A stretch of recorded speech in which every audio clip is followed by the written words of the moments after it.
should have realised bringing paper to an AAMRI event. I'm so old school, aren't I? First of all, I'd like to acknowledge the traditional owners of the land upon which we meet. I pay my respects to their elders, both past and present. And as Doug intimated, I am delighted to be here at the AAMRI breakfast. I know you hosted the Minister for Health last night at dinner, but I am glad you kept the most important meal of the day for myself.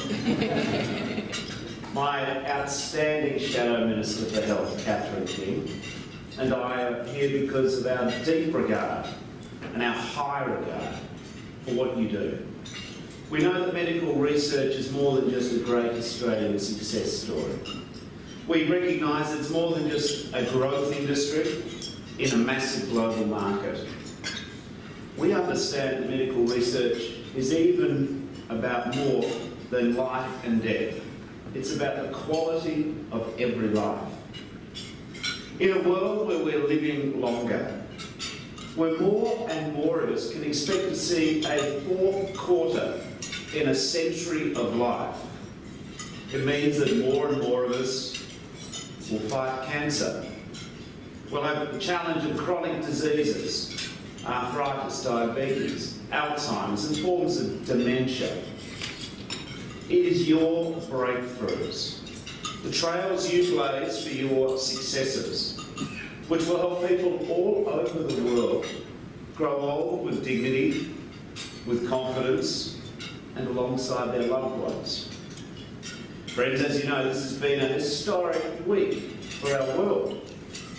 For months, millions have waited on that decision. Twists and turns at every step. Now at last we know who the new president is. So I'd like to congratulate Tony Cunningham. Well done.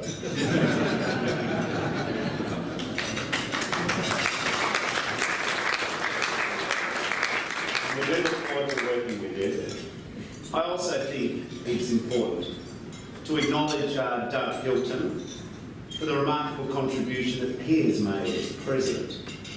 Doug is a good friend of my wife Chloe and myself who couldn't be here today, but we wanted to just say that Doug is always a patient, generous provider of good counsel, of good insight. And in particular, amongst his accomplishments, I want to acknowledge the work that Doug has done to champion equality for women. In your profession and in your callings, in your industry, like too many others, there is a thick glass ceiling preventing women from progressing into the better paid leadership roles, which does in fact create a gender pay gap in medical research. The setting might be different, but for a lot of women the story is familiar. In the early years, the playing field is reasonably level. As you know, women now make up the majority of undergraduate scientists.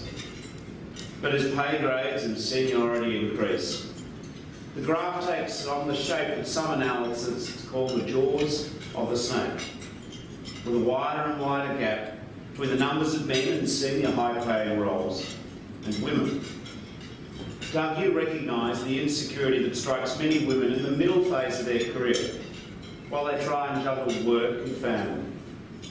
This is an uncertainty often exacerbated by the uncertainty of funding for research, where you often see people having to fight that annoying and frustrating rearguard action for a particular project.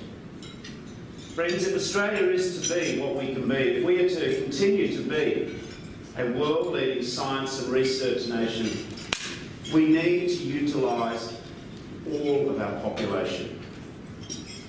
Otherwise, we experience a terrible and avoidable waste of talent and expertise. And it also deprives the next generation of women and girls of new role models. There are many strategies to improve support for medical research. But I want to suggest to you, as leaders in medical research, generous benefactors, leaders, investors, that if we did nothing else but encourage more of our brilliant women scientists to become senior researchers, to be their leaders in the field, then we would be a smarter, better, more productive and ultimately more successful country. I want to put to you that no nation in the world has true equality between men and women. We've never actually seen the total benefits that can deliver because it's never occurred. So as we always look for that source of advantage, we already have it. We already have it. See, for me, equality for women is at its core an issue of decency. But it's also an economic plan, it's a productivity plan, it's a growth strategy. It is how we win in terms of the science and research race of this century. The history, though, of affirmative action tells us that aspiration alone wouldn't drive the cultural change we need. Otherwise, if it did, then the people who sit opposite me every day would have more than 19% women in their ranks. Words are not enough. I suggest that we need to think about real and tangible targets with consequences if we fail them. It may be unfashionable to talk about these matters and say it's political correctness. But sometimes what people attack as political correctness is just straightforward thinking. It would be a terrible, terrible missed opportunity if we couldn't do better. Now, many of you over the years have described the challenges that your sector faces. There's areas of underinvestment.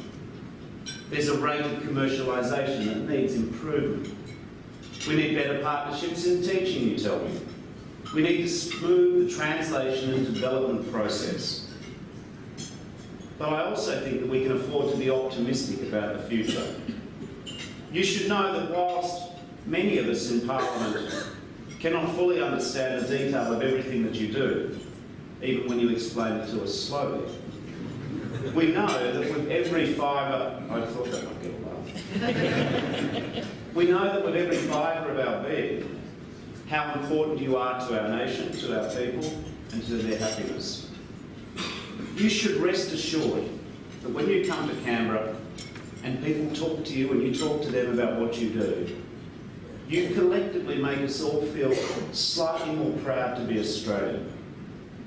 And if we could do something together about improving the participation at the senior ranks of medical research of more women, then I think we can even be more successful than you already are. Doug, thank you very much for the work you've done, and Tony, congratulations.